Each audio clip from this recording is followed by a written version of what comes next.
Teď přichází další fáze. A cože to vlastně je?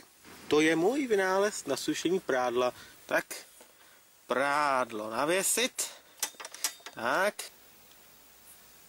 Nyní motor. Tohle urychlí sušení. Aha. A pojedem. A sakra.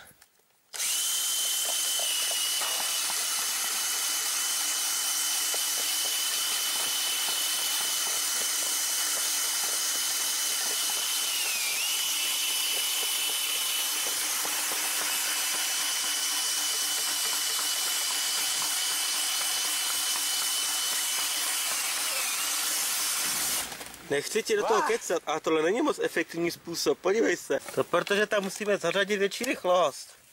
A sakra. K zemi.